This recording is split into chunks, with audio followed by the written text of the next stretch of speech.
Assalamualaikum warahmatullahi wabarakatuh. Selamat siang kepada Ibu Dr. Uun Yanuhar selaku dosen pengampu mata kuliah Fisiologi Hewan Air kelas M04 dan teman-teman sekalian. Pada kesempatan kali ini, kami dari kelompok 6 akan mempresentasikan hasil diskusi kami tentang metabolisme yang meliputi metabolisme protein, metabolisme karbohidrat, dan metabolisme lemak.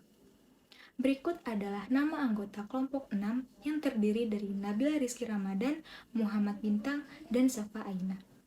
Lalu adapun topik yang akan kami bahas yaitu tentang pengertian metabolisme, proses metabolisme, faktor yang mempengaruhi metabolisme, fungsi metabolisme, pengukuran tingkat metabolisme, metabolisme protein, proses metabolisme protein, metabolisme karbohidrat, proses metabolisme karbohidrat, serta metabolisme lemak. Metabolisme. Menurut Karim pada tahun 2007, metabolisme merupakan suatu variabel fisiologis penting di dalam tubuh di mana organisme mengatur proses-proses reaksi kimia dalam tubuh dengan memanfaatkan senyawa kimia dari sekitarnya untuk mempertahankan kelangsungan hidup. Menurut Putra, pada tahun 2015, metabolisme adalah perubahan atau semua transformasi kimia dan energi yang terjadi di dalam tubuh dengan sangat terkoordinasi dan mencakup berbagai kerjasama sistem multienzim meliputi anabolisme dan katabolisme. Proses metabolisme. Proses metabolisme terdiri dari dua, yaitu katabolisme, merupakan fase metabolisme yang bersifat menguraikan dan menyebabkan molekul organik seperti karbohidrat, lipid, dan protein yang berasal dari lingkungan atau dari cadangan makanan sel itu sendiri terurai di dalam reaksi-reaksi bertahap hingga menjadi produk akhir yang lebih sederhana, seperti asam laktat, CO2, dan amonia yang diikuti dengan pelepasan energi bebas yang telah tersimpan di dalam struktur kompleks molekul organik yang lebih besar. Lalu ada anabolisme atau disebut dengan biosintesis, merupakan fase di dalam pembentukan sintesis dari metabolisme, di mana molekul pemula atau unit pembangun yang lebih kecil disusun hingga menjadi makromolekul besar yang merupakan komponen sel seperti protein dan asam nukleat, menurut Putra pada tahun 2015. Pengukuran tingkat metabolisme. Tingkat metabolisme pada ikan dapat diukur secara langsung maupun secara tidak langsung. Mayoritas peneliti dalam mengukur tingkat metabolisme pada ikan enggan untuk menggunakan metode langsung, dikarenakan sensitivitas metode ini cenderung rendah. Hal ini disebabkan oleh sulitnya memastikan kondisi perubahan suhu yang terjadi akibat panas yang hilang karena metabolisme basal dan digestible energi. Dengan demikian, mayoritas pengukuran tingkat metabolisme pada ikan menggunakan metode tidak langsung dengan cara mengukur tingkat konsumsi oksigen panas yang diproduksi melalui konversi jumlah konsumsi oksigen dengan ekuivalen energinya. Salah satu alat ukur yang banyak digunakan dalam pengukuran tingkat metabolisme ikan secara tidak langsung ialah respirometer. Lalu fungsi metabolisme. Metabolisme memiliki 3 fungsi spesifik, yaitu yang pertama, untuk memperoleh energi kimiawi dari degradasi sari makanan yang kaya energi dari lingkungan atau dari energi solar. Yang kedua, untuk menggabungkan unit-unit pembangun ini menjadi protein, asam nukleat, lipid, polisakarida, dan komponen sel lain. Yang ketiga, untuk membentuk dan mendegradasi biomolekul yang diperlukan di dalam fungsi khusus sel. Selanjutnya, faktor yang mempengaruhi. Faktor-faktor yang mempengaruhi metabolisme pada ikan menurut Zainuddin pada tahun 2016 yang pertama suhu.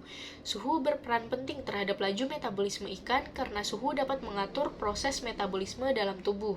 Pengaruh suhu terhadap metabolisme ikan berbeda berdasarkan jenis, umur, tingkat daur hidup, dan jenis kelamin. Pada umumnya, laju metabolisme dan aktivitas meningkat dengan peningkatan suhu. Suhu dapat mematikan apabila tidak dapat mendukung aktivitas metabolisme dalam jangka panjang. Yang kedua, salinitas. Oleh beberapa peneliti dilaporkan bahwa salinitas telah terbukti mempengaruhi tingkat konsumsi, kecernaan, dan efisiensi pakan pada berbagai jenis ikan laut. Dengan demikian, salinitas dikatakan sebagai variabel lingkungan yang sangat penting karena berpengaruh secara langsung terhadap metabolisme, pertumbuhan, dan sintasan organisme laut. Yang ketiga, derajat keasaman atau pH. Nilai pH ini penting untuk dipertimbangkan karena dapat mempengaruhi proses dan kecepatan reaksi kimia di dalam air, serta reaksi biokimia di dalam tubuh ikan. Apabila organisme dipelihara pada pH rendah, maka akan mengganggu keseimbangan asam basa dan menurunkan konsentrasi NaCl dalam darah, sehingga akan mengacaukan metabolisme tubuh organisme. Yang keempat, oksigen terlarut. Oksigen terlarut merupakan salah satu faktor lingkungan yang sangat penting, sehingga mempengaruhi proses fisiologis organisme akuatik. Umumnya, apabila kandungan oksigen yang terlalu rendah atau kurang dari 3 ppm akan menyebabkan nafsu makan pada ikan menjadi rendah, sehingga berpengaruh terhadap tingkat kelangsungan hidup, pernafasan, sirkulasi, makan, metabolisme, dan pertumbuhan.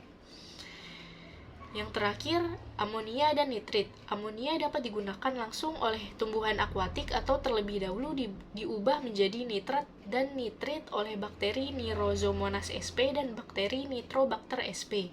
Senyawa-senyawa ini memiliki pengaruh positif dan negatif pada kehidupan dalam perairan. Pengaruh positifnya berlaku pada kepentingan bakteri nitrifikasi karena nitrit digunakan sebagai sumber energi pada kondisi aerob.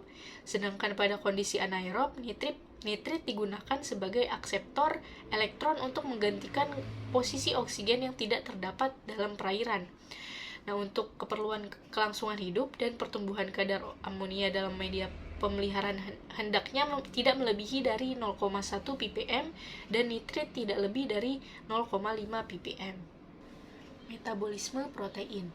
Tubuh organisme akan mengubah protein dalam makanan menjadi protein yang sesuai dengan kebutuhannya.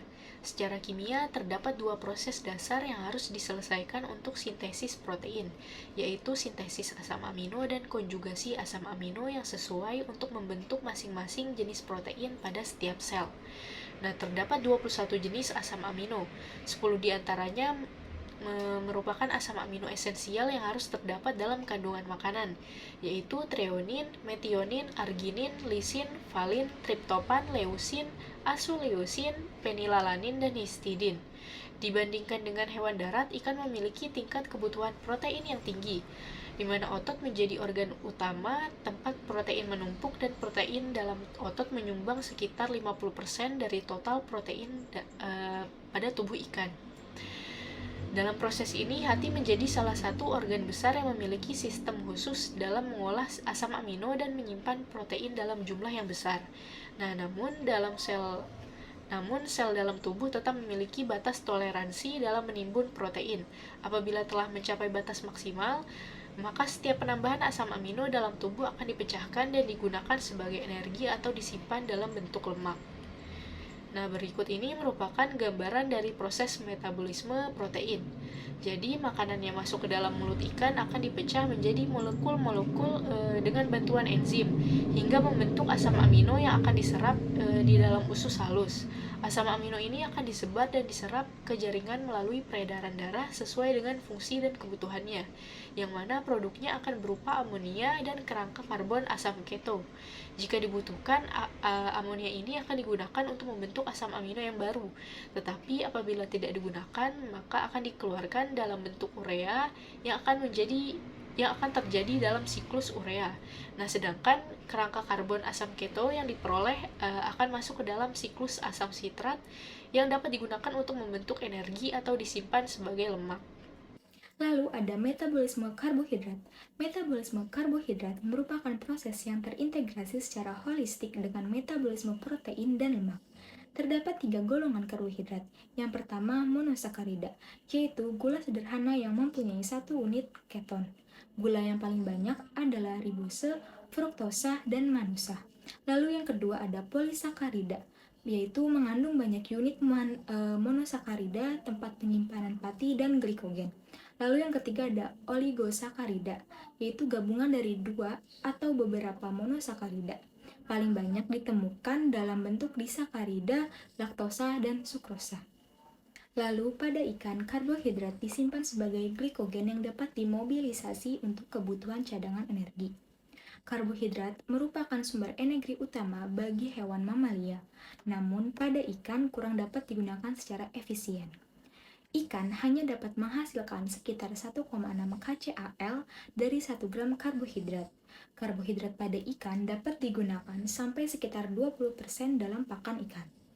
Kemampuan ikan untuk memanfaatkan karbohidrat tergantung pada kemampuan ikan dalam menghasilkan enzim amilase sebagai pemecah karbohidrat.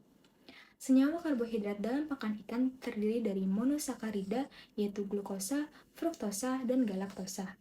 Lalu disakarida terdiri dari sukrosa, laktosa, dan maltosa. Dan yang terakhir ada polisakarida, terdiri dari amilum, glikogen, serta selulosa. Selanjutnya ada proses metabolisme karbohidrat, yaitu amilase dan glikogen akan dihidrolisis oleh enzim amilase menjadi maltose dan dekstrin. Lalu maltose dan dekstrin akan dihidrolisis oleh enzim laktase limit dekstrinase dan menghasilkan glukosa. Selanjutnya, disakarida akan dihidrolisis oleh enzim laktase atau sukrase dan menghasilkan galaktosa, glukosa, dan fruktosa. Lalu, selulosa akan dihidrolisis oleh enzim selulase dan menghasilkan selubiose. Lalu, selubiose dihidrolisis oleh enzim selubiose dan menghasilkan glukosa. Dalam bentuk glukosa, karbohidrat dapat diserap oleh dinding usus. Setelah diabsorpsi oleh sel, glukosa dapat diubah menjadi energi ataupun disimpan dalam bentuk glikogen. Lalu, metabolisme lemak. Metabolisme lemak merupakan sintesis dan degradasi lipid dalam sel yang melibatkan pemecahan atau penyimpanan lemak untuk energi. Lemak ini diperoleh dari mengonsumsi makanan dan menyerapnya atau disintesis oleh hati. Metabolisme lipid atau lemak berlangsung dalam hati atau hepar. Lipid diperoleh sebagai sumber energi utamanya ialah berasal dari lipid netral, yakni trigliserid. Hasil pencernaan lemak ialah asam lemak dan gliserol. Selain itu juga ada yang masih berupa monogliserid. Pada ikan, lemak memiliki peranan untuk energi pertumbuhan untuk reproduksi, pergerakan, dan juga untuk melakukan migrasi. Lalu, lipid ikan dapat dibagi menjadi dua kelompok, yaitu lipid polar terdiri dari fosfolipid dan lipid netral yang terdiri dari triasil gliserol. Triasil gliserol merupakan lipid utama pada ikan laut dan kelas dominan pada ikan air tawar.